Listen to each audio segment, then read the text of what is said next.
नमस्कार दोस्तों, इस वीडियो में आप लोगों का स्वागत करता हूं। इस वीडियो में आप लोग को दिखाने वाला हूं कंजक्शन और कनेक्टिंग वर्ड्स। कंजक्शन या कनेक्टिंग वर्ड इंग्लिश में उन शब्दों को कहते हैं जो दो शब्दों को जोड़ते हैं या फिर दो वाक्यों को जोड़ते हैं। उन्हें हम कंजक्शन या फिर कनेक्टिंग वर्ड्स कहते हैं। एग्जाम्पल है, मेरे पास एक कार और एक बाइक है, तो हम बोलते हैं आई हैव अ कार, मेरे पास एक कार है, एंड अ बाइक, और एक बाइक है।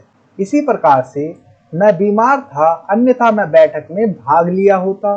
तो इस सेंटेंस में भी दो क्लॉजेस है। पहला, आई वॉज इल, मैं बीमार था, अदरवाइज अन्यथा I would have attended the meeting, मैं बैठक में भाग लिया होता। अब देखिए थर्ड है, तुमने, मैंने और उसने एग्जाम पास किया। तो you, he and I pass the exam. तो यहाँ फिर से हमने एंड मतलब और का यूज किया, तो यहाँ पर ये कंजक्शन है। और इसी प्रकार से अदरवाइज एक कनेक्टिंग वर्ड है।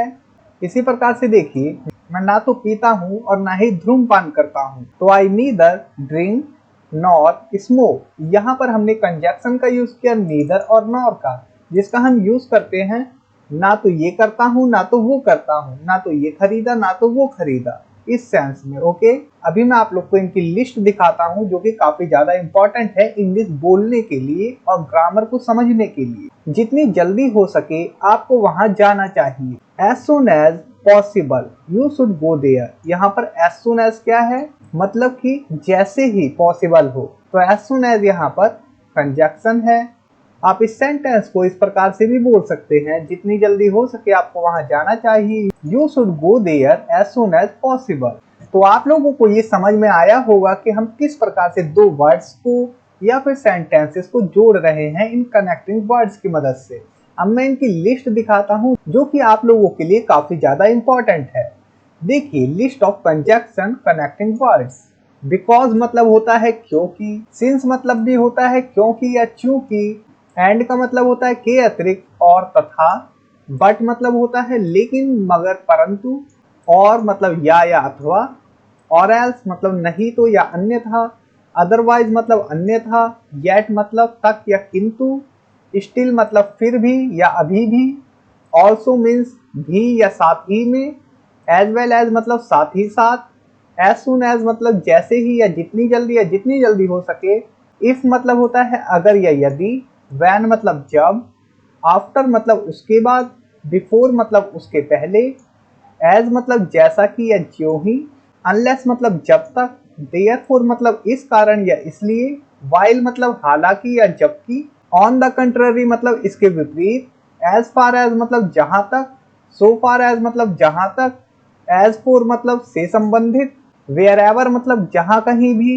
वेन एवर मतलब जब कभी या जब जब, वट एवर मतलब जो कुछ, हाउ एवर मतलब तथा भी या फिर भी, वेयर एज मतलब जहां तक या जबकि, वेयर मतलब जहां या कहां, हु मतलब कंजक्शन के रूप में यूज करते तो इसका मतलब होता है जो, वट मतलब जो कुछ, डैट मतलब जो, टिल मतलब तक, अनटिल मतलब जब तक, सो मतलब तो फिर या इसलिए, सो डैट मीन्स होता है ताकि, ऑन द कंडीशन डैट मतलब इस शर्त पर कि, एज दो मतलब मानो, एज सुन एज मतलब जैसे ही, स्पिट ऑफ मतलब के बावजूद, इवन इफ मतलब भले ही, सो मच सो डैट मतलब इतना कि, इवन देन मतलब फिर भी, इवन नाउ मतलब अब भी।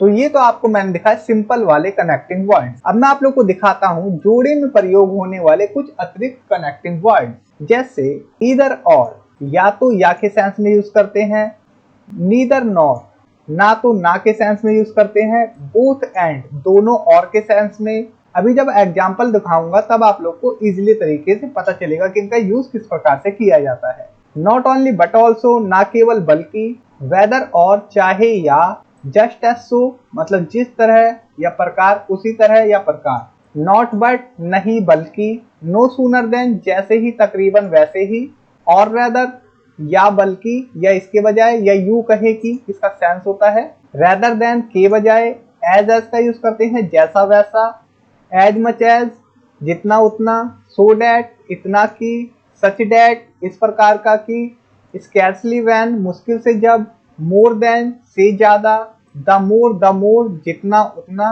अगर आप लोगों ने ये पीडीएफ बाय कर रखी है तो आप लोगों के लिए भी ये काफी ज्यादा इंपॉर्टेंट लेसन है, तो इस लेसन को जरूर देखें। और जिन्होंने बाय नहीं की है, मैं डिस्क्रिप्शन में लिंक दे दूंगा, आप लोग जाकर वहां से बाय कर सकते हैं। और मैं कहूंगा पीडीएफ बंडल को बाय करें, जिसमें आप लोग को 5 पीडीएफ एक साथ मिल जाएगी। तो आइए टॉपिक पर आते हैं। वेदर और नॉट, चाहे या नहीं। जस्ट बिकॉज डजंट मीन, बस इसलिए कि मतलब नहीं। सो डैट में, ताकि हो सके। ऑल्दो येट, जबकि फिर भी। इवन इफ, भले ही। इवन दो, हालांकि फिर भी। हालांकि फिर भी, इसका भी मतलब होता है। अब मैं आप लोग को एग्जाम्पल दिखाता हूँ, देखिए। एंड का मतलब होता है के अतिरिक्त और तथा। आओ और मुझे देखो, कम एंड सी मी। हमने दो वर्ब को जोड़ा, कम एंड सी। आओ और देखो, मुझे, मी। आओ और हमारी मदद करो, come and help us. Shut up and listen, चुप रहो और सुनो। उसकी आवाज बहुत साफ और नरम है। She has a soft and clear voice. अब देखिए, सेकंड आपका कंजक्शन है बट, जिसका मतलब होता है परंतु, लेकिन, मगर। उसने कड़ी कोशिश की पर फेल हो गया। He tried hard but failed. वो युवा दिखता है लेकिन वो 55 साल का है। He looks young but he is 55 years old. माफ करना, मुझे इंग्लिश अच्छी तरह से नहीं आती। Sorry but I don't understand English well. उसने चारों ओर देखा लेकिन वो कुछ भी नहीं देख सका। He looked around but he couldn't see anything. अब देखिए, और या अथवा। इज डैट अ कैट और अ डॉग, क्या ये एक बिल्ली है या कुत्ता है। वट डू यू लाइक, बनाना और मैंगो, आप क्या पसंद करते हैं, केला या आम। यहाँ पर और का यूज किया या के सेंस में, ओके। अब देखिए, और एल्स मतलब अन्यथा, नहीं तो। सोमवार तक बिल का भुगतान करें, नहीं तो जुर्माना लगेगा। पे द बिल बाय मंडे और एल्स, नहीं तो या अन्यथा, फाइन विल बी इम्पोज्ड, जुर्माना लगेगा। अपना कमरा आप साफ करो, नहीं तो तुम्हें खाना नहीं मिलेगा। क्लीन योर रूम नाउ और एल्स, अन्यथा you will not get food, आपको खाना नहीं मिलेगा। मेहनत से अध्ययन करो, अन्यथा आप परीक्षा में असफल हो सकते हैं। स्टडी हार्ड मतलब मेहनत से पढ़ाई करो, अध्ययन करो, अदरवाइज अन्यथा you might fail the exam, आप फेल हो सकते हैं। स्टडी हार्ड और else you might fail the exam. यहाँ पर देखिए, हमने अदरवाइज का यूज किया, इसका भी मतलब होता है अन्यथा। और एल्स का यूज किया, इसका भी मतलब होता है अन्यथा। अब देखिए, आप अदरवाइज की जगह और एल्स का भी प्रयोग कर सकते हैं, बस इसके बीच में थोड़ा सा अंतर है। अब देखिए, अदरवाइज आमतौर पर एक वैकल्पिक परिणाम या स्थिति का परिचय देता है। इसका प्रयोग अक्सर सुझाव देने के लिए किया जाता है कि यदि पिछली शर्त पूरी नहीं हुई तो क्या होगा। और एल्स का जब यूज करते हैं तो इसका उपयोग किसी परिणाम या खतरे को इंगित करने के लिए किया जाता है जो एक निश्चित कार्रवाई नहीं की जाने पर घटित होगी। इसका तात्पर्य अक्सर चेतावनी या तात्कालिकता की भावना से होता है। जब भी हमें कोई खतरे की बात करनी है कि ऐसा नहीं किया तो ऐसा हो ही जाए, तब हम और एल्स का यूज करते हैं। और अदरवाइज का यूज हम एम ही कर सकते हैं किसी भी सेंटेंस में अन्यथा को दिखाने के लिए। संक्षेप में अगर बात करें तो अदरवाइज का तात्पर्य एक संभावित विकल्प से है, जबकि और एल्स से तात्पर्य किसी शर्त को पूरा न होने पर परिणाम या खतरे से है। जैसे संभल के चलो अन्यथा गिर जाओगे, अगर हम वहां पर और एल्स का यूज करते हैं तो इसका मतलब है कि तुम गिर जाओगे, ऐसा खतरा हो सकता है तुम्हारे साथ। और हम अदरवाइज का भी यूज कर सकते हैं वहां पर। तो अदरवाइज से हम संभावना दिखाते हैं कि भाई ऐसा हो जाए, बस इतना सा अंतर। अब देखिए, अदरवाइज अन्यथा, जल्दी जाओ अन्यथा आपको देर हो जाएगी। Go fast otherwise you will be late. कृपया मुझे पसंद करे, अन्यथा मैं तुम्हारी परवाह नहीं करूंगा। प्लीज लाइक मी, कृपया मुझे पसंद करे, अदरवाइज अन्यथा आई will not care for you, मैं तुम्हारी परवाह नहीं करूंगा। अब देखिए, 6 कंजक्शन है येट, तब भी, फिर भी, लेकिन। येट का उपयोग विपरीत या अप्रत्याशित परिणाम को प्रस्तुत करने के लिए किया जाता है, जैसे कि उसने मेहनत की फिर भी फेल हो गया। He worked hard yet failed. उसने मेहनत की yet failed, फिर भी फेल हो गया। जिसकी उम्मीद नहीं की जा सकती वो हो गया। तो yet का यूज तभी करते हैं, ओके। फिर भी, कुछ हो गया, कुछ करने के बाद भी। जैसे वो रोज सुबह टहलने जाता है फिर भी उसका वजन कम नहीं होता है, तो he goes for a walk, वो टहलने जाता है एवरी मॉर्निंग, हर सुबह। yet फिर भी his weight doesn't decrease, उसका वजन कम नहीं होता। मैंने उसे बुलाया फिर भी वो नहीं आया। I called him, मैंने उसे बुलाया येट, फिर भी he didn't come, वो नहीं आया। I called him but he didn't come, but का भी यूज कर सकते हैं येट की जगह, लेकिन वो नहीं आया। वो थकी हुई थी फिर भी काम करती रही। She was tired, वो थकी हुई थी येट फिर भी she kept working, वो काम करती रही। या फिर but लेकिन she kept working, वो काम करती रही। तो दोनों में से किसी का यूज करें, येट का या फिर बट का। अब देखिए स्टिल, फिर भी या अभी भी, ये एक एडवर्ब है। क्या तुम अब भी वो समय याद कर सकते हो जब हम पहली बार मिले थे? Can you still remember when we first met? मेज पर अब भी बहुत व्यंजन है। There are still a lot of dishes on the table. तो ये एक एडवर्ब की तरह यूज हो रहा है। ओके, इसी प्रकार से देखिए ऑल्सो, ऑल्सो का मतलब भी होता है या साथ ही में, ये भी एडवर्ब है। ऑल्सो को आमतौर पर एक संयोजक नहीं माना जाता है, बल्कि ये एक एडवर्ब है जिसका उपयोग अक्सर किसी कथन में जानकारी जोड़ने के लिए किया जाता है। एग्जाम्पल है, उसे पढ़ना अच्छा लगता है, इसके अलावा उसे पेंटिंग करना भी पसंद है। हम बोलते हैं शी लाइक्स टू रीड, उसे पढ़ना पसंद है या अच्छा लगता है। ऑल्सो, इसके अलावा, ये इसके अलावा के लिए हमने ऑल्सो का यूज किया। या फिर इसके अतिरिक्त या साथ ही साथ शी इंजॉयज पेंटिंग, वो पेंटिंग भी पसंद करती है। अब देखिए एज वेल एज, साथ ही साथ, उन्हें डांस के साथ साथ गाना भी पसंद है। She enjoys dancing as well as singing, मैं भी तुम्हारे साथ साथ तैराकी कर सकता हूँ। I can swim as well as you, तो साथ ही साथ के लिए एज वेल एज का यूज करते हैं। एक और एग्जांपल देखिए, वो अपने भाई के साथ साथ चल सकता है। He can run as well as his brother. यहाँ पर रन का मतलब दौड़ना नहीं है, यहाँ पर साथ चलने की बात है। जैसे कि वो जो कर सकता है वो भी कर सकता है, जैसे बिजनेस रन कर सकता है, इस प्रकार से। ओके, इफ मतलब अगर या यदि, अगर वो मुझसे प्यार करती है तो मैं उससे प्यार करूंगा। आई विल लव हर, मैं उससे प्यार करूंगा। इफ शी लव्स मी, अगर वो मुझसे प्यार करती है। अगर आप वहां जाना चाहते हैं तो आप जा सकते हैं। If you want to go there, अगर आप वहां जाना चाहते हैं, यू कैन गो, आप वहां जा सकते हैं। अब देखिए वैन मतलब जब, जब मैं वहां गया तो मैंने एक सुंदर लड़की देखी। वैन आई वेंट देयर, जब मैं वहां गया, I saw a beautiful girl, मैंने एक सुंदर लड़की देखी। जब आप मेरी जिंदगी में आए तो मेरा जीवन बदल गया। When you come into my life, जब आप मेरी जिंदगी में आए, my life changed, मेरा जीवन बदल गया। अब देखिए आफ्टर मतलब उसके बाद, वो घंटी बजने के बाद पहुंचा। He arrived, वो पहुंचा। After the bell rang, घंटी बजने के बाद। मैं वापस आने के बाद उसे देखूंगा। I will see him, मैं उसे देखूंगा। After I come, वापस आने के बाद। Before मतलब से पहले, अंधेरा होने से पहले घर आ जाओ। कम होम, घर आ जाओ। बिफोर इट गेट डार्क, अंधेरा होने से पहले। आप इस सेंटेंस को इस प्रकार से बना सकते हैं, अंधेरा होने से पहले घर आ जाओ। Come home before dark. It gets dark की जगह आप बिफोर डार्क भी कह सकते हैं। अब देखिए एज, एज मतलब जैसा कि, जैसा कि आप अच्छी तरह से जानते हैं ये अच्छा नहीं है। As you well know it's not good, ये अच्छा नहीं है, जैसा कि आप अच्छी तरह से जानते हैं। आप इसी सेंटेंस को इस प्रकार से बना सकते हैं, ये वाली क्लॉज पहले रख सकते हैं, जैसे इट इज नॉट गुड, ये अच्छा नहीं है। एज यू नो वेल, जैसा कि आप अच्छी तरह से जानते हैं। बिकॉज मतलब क्योंकि होता है, जैसे क्योंकि वो विफल हो गया, बहुत परेशान है। बिकॉज ही हैज फेल्ड, क्योंकि वो विफल हो गया है। ही इज वेरी अपसेट, वो बहुत परेशान है। मैं एक छाता लाया क्योंकि बाहर बारिश हो रही थी। I brought an umbrella, मैं एक छाता लाया। Because, क्योंकि it was raining outside, बाहर बारिश हो रही थी। अब देखिए unless जब तक नहीं versus until जब तक नहीं, दोनों का सेंस जब तक नहीं के सेंस में करते हैं, लेकिन स्ट्रक्चर देखिए, सेंटेंस रखते हैं, उसके बाद unless, उसके बाद प्रेजेंट इंडेफिनाइट का यूज करते हैं, और until का यूज देखिए, सेंटेंस फिर उसके बाद until रखते हैं, उसके बाद सिंपल प्रेजेंट या फिर पास्ट रखते हैं।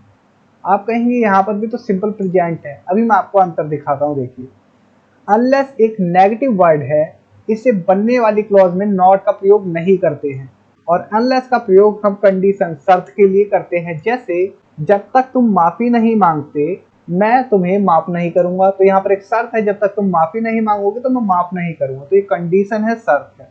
तब हम अनलेस का यूज करेंगे। Unless you apologise I will not forgive you. जब तक आप माफी नहीं मांगते, I will not forgive you, मैं आपको माफ नहीं करूंगा। अब देखिए इसी सेंटेंस को आप चाहे तो इस प्रकार से बोले, I will not forgive you unless you apologise. अब देखिए अनटिल भी एक नेगेटिव वर्ड है, इसलिए इससे बने क्लॉज में नॉट नहीं लगाते। अनटिल का प्रयोग हम टाइम ड्यूरेशन के लिए करते हैं, जैसे मैं नहीं जाऊंगा जब तक आप नहीं आएंगे। मतलब मैं कोई समय सोच रहा हूँ, जैसे आप 1 घंटे तक नहीं आते, 2 घंटे तक नहीं आते, मैं तब तक नहीं जाऊंगा, मैं ये सोच रहा हूँ। आई will not go until you come, मैं नहीं जाऊंगा जब तक आप नहीं आते। आप कहेंगे ये भी तो शर्त हो सकती है, जब तक आप नहीं आते तो मैं नहीं जाऊंगा। आप कुछ भी समझिए इसे, ओके। इसका सेंस यही है अंटिल का, कि हम ये मान रहे हैं आप जब तक नहीं आएंगे मैं नहीं जाऊंगा। तो यहाँ पर हम टाइम के बारे में बात कर रहे हैं कि जितना भी समय लगे मैं नहीं जाऊंगा जब तक आप नहीं जाते। यहाँ कोई शर्त नहीं है। अब देखिए, जब तक मैं हर दिन अपनी बाइक नहीं चलाता मुझे खुशी नहीं होती। आई एम नॉट हैप्पी, मैं खुश नहीं हूँ। अनलेस, जब तक I ride my bike every day. तो इस कंडीशन में भी करते हैं हम यूज। अगर मैं कुछ नहीं करता तो कुछ नहीं होता है। जब तक बारिश नहीं रुक जाती तब तक मैं नहीं जाऊंगा। आई विल नॉट वो, मैं नहीं जाऊंगा। अनलेस, जब तक इट स्टॉप्स रेनिंग, जब तक बारिश नहीं रुकती। आप तैराकी कर सकते हैं जब तक कि आपके पिता यहाँ नहीं आते। यू कैन स्विम, आप तैराकी कर सकते हैं। अनलेस, जब तक योर फादर कम हेयर, आपके पिता यहाँ नहीं आते। तो अनलेस का यूज हम कंडीशन के लिए करते हैं, जबकि अनटिल का यूज हम करते हैं कोई समय हम सोचते हैं उसके बारे में, जब तक के सेंस में। इतना क्लियर हुआ। अब देखिए देयरफॉर, मतलब इस कारण या इसलिए, और ये भी एडवर्ब है। To indicate a logical consequence और कंक्लूजन, मतलब तार्किक परिणाम या निष्कर्ष को इंगित करने के लिए हम इसका यूज करते हैं देयरफॉर का। जैसे उसने कठिन अध्ययन किया इसलिए उसने परीक्षा उत्तीर्ण की, इसलिए के सेंस में, ओके, या इस कारण। ही स्टडीड हार्ड, उसने मेहनत से पढ़ाई की। देयरफॉर, इसलिए। ही पास्ड द एग्जाम, उसने परीक्षा पास की।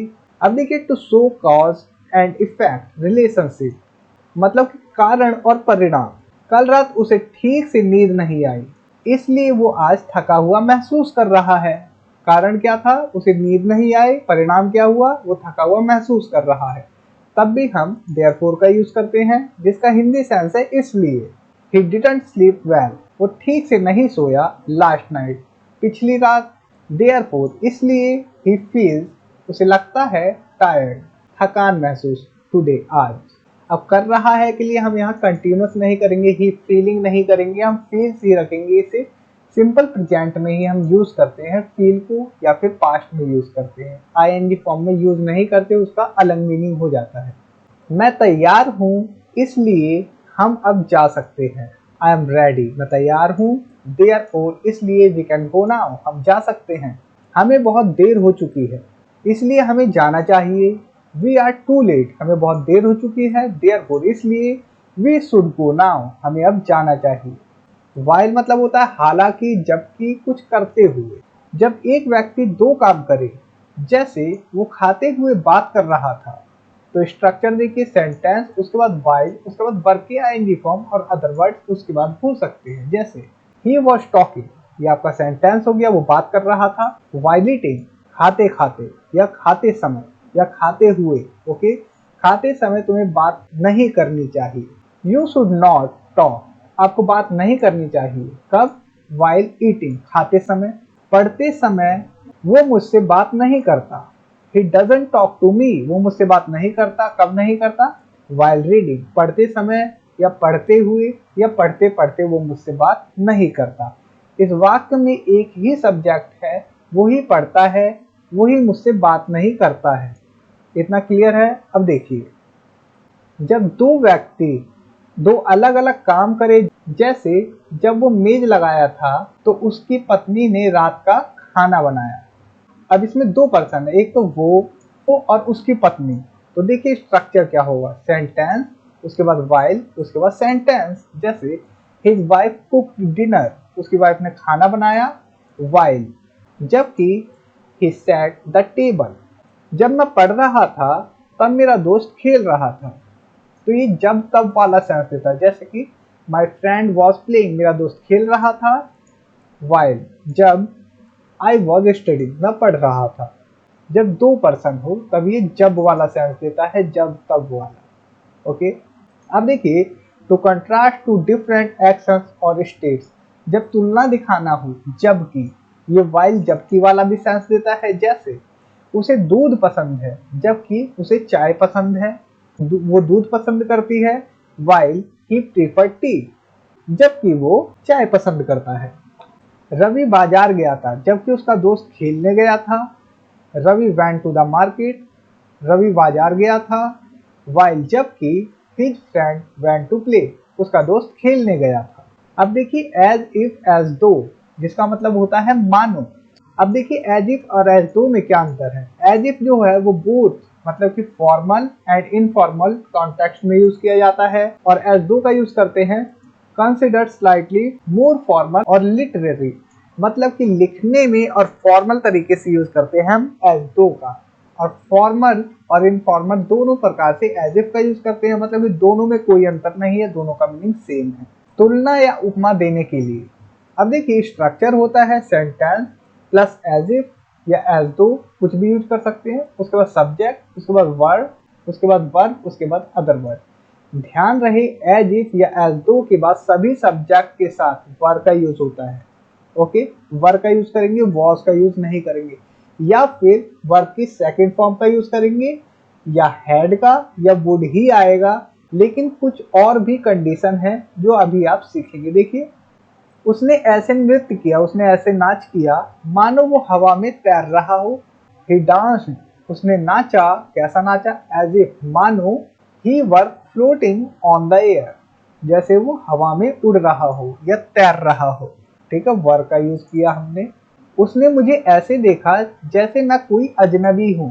ही लुक्ड एट मी, उसने मुझे देखा एज इफ मानो आई वर अ स्ट्रेंजर, जैसे मैं कोई अजनबी हूँ। तो याद रखना हमेशा वर का यूज होगा, कोई सा भी सब्जेक्ट। ओके, वॉज का यूज नहीं करेंगे। वो ऐसे काम करता है मानो वो राजा हो। ही एक्ट्स, वो ऐसे काम करता है as if he were a king, मानो वो राजा हो।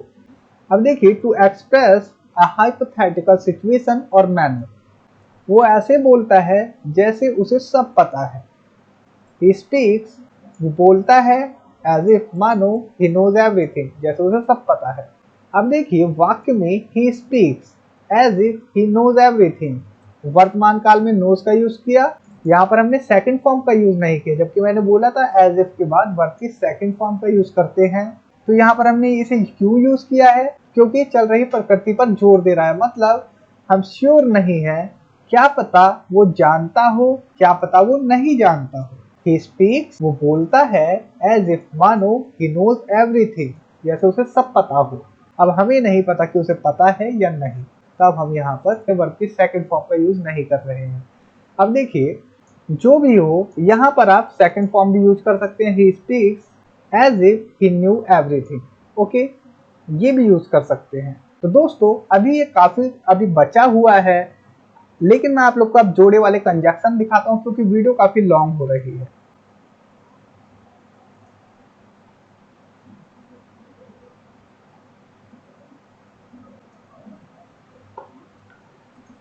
अब देखिए, जोड़े में प्रयोग होने वाले कुछ अतिरिक्त कनेक्टिंग वर्ड, इधर और, या तो या तो पढ़ाई करो या तो आराम करो, इधर स्टडी और रिलैक्स। इस प्रकार से आप सेंटेंसेस बना सकते हैं। या तो आप अंग्रेजी सीखे या गणित सीखे, यू लर्न इधर इंग्लिश और मैथ।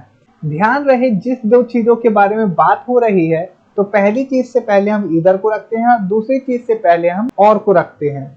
जैसा कि इस वाक्य में है, यू लर्न इधर इंग्लिश और मैथ। हम किन दो चीजों की बात कर रहे हैं, इंग्लिश और मैथ की। तो इंग्लिश से पहले इधर, मैथ से पहले और। तो इतना क्लियर है। या तो मैं या तो मेरा दोस्त ये काम करेगा, इधर आई और my friend will do this work. अब यहाँ पर किन दो चीजों की बात हो रही है, यहाँ पर दो पर्सन की बात हो रही है, या तो मैं या तो मेरा दोस्त। अब देखिए, या तो आप एक लैपटॉप या एक कंप्यूटर खरीदे। अब किन दो चीजों की बात हो रही है, लैपटॉप या कंप्यूटर। इधर यू परचेस अ लैपटॉप और अ कंप्यूटर, ये स्पोकन में चल जाता है। ओके, अगर हम बोले you purchase either a laptop और अ कंप्यूटर, तो ये काफी फॉर्मल है और काफी बेटर है, इसी प्रकार से बोलना चाहिए। क्योंकि हम जिन दो चीजों की बात करते हैं तो पहली चीज से पहले हम ईदर का यूज करते हैं, जैसे लैपटॉप से पहले ईदर और कंप्यूटर से पहले और का यूज किया, तो ये काफी ज्यादा बेटर है स्पोकन के लिए भी और फॉर्मल राइटिंग के लिए भी। लेकिन देखिए, you should purchase either a laptop और अ कंप्यूटर, ये भी फॉर्मल राइटिंग के लिए ज्यादा बेटर है। या तो आपको एक कंप्यूटर खरीदना चाहिए या तो एक लैपटॉप, और इसी प्रकार से आप लोग देख सकते हैं और भी एग्जाम्पल्स। तो दोस्तों, इस वीडियो में इतना ही। उम्मीद करता हूँ ये वीडियो आप लोग के लिए हेल्पफुल होगी, और मुझे कमेंट करके जरूर बताएं कि आप लोगों को अब कौन सा पार्ट चाहिए, या फिर कंजक्शन का ही नेक्स्ट पार्ट चाहिए आप लोगों को। कुछ भी कमेंट बॉक्स में जरूर लिखें, और मैं आप लोग को देता हूँ एक्सरसाइज, जो कि आप लोग इनकी प्रैक्टिस कर सके। आप लोगों को फिल इन द ब्लैंक्स करना है, ये आपकी कंजक्शन की लिस्ट है, और यहाँ पर ये आप लोग स्क्रीनशॉट ले सकते हैं। एक मिनट देखिए, फर्स्ट पार्ट से कि कौन सा कंजक्शन किस में आएगा। I wanted to go to the party, मैं पार्टी में जाना चाहता था। आई वॉज टू टायर्ड, मैं बहुत थका हुआ था। मतलब कि यहाँ पर हम बट का यूज कर सकते हैं। मैं जाना चाहता था लेकिन मैं थका हुआ था, तो बट का यूज कर लेंगे। इसी प्रकार से सी कैन हैव डैश, उसके बाद tea dash coffee. She can have either tea or coffee. और मैं आप लोगों से कहना चाहूंगा, अगर आप लोगों ने अभी तक मेरी ई बुक पीडीएफ को बाय नहीं किया है तो डिस्क्रिप्शन में मैं लिंक दे दूंगा, आप लोग जाकर वहां से बाय कर सकते हैं। और मैं कहूंगा पीडीएफ बंडल को बाय करें, जो कि आप लोग को 5 पीडीएफ एक साथ मिल जाएगी, जो कि इंग्लिश सीखने के लिए काफी ज्यादा हेल्पफुल और इम्पोर्टेंट होगी। तो थैंक्स फॉर वॉचिंग। इस वीडियो में इतना ही, मिलते हैं नेक्स्ट वीडियो में।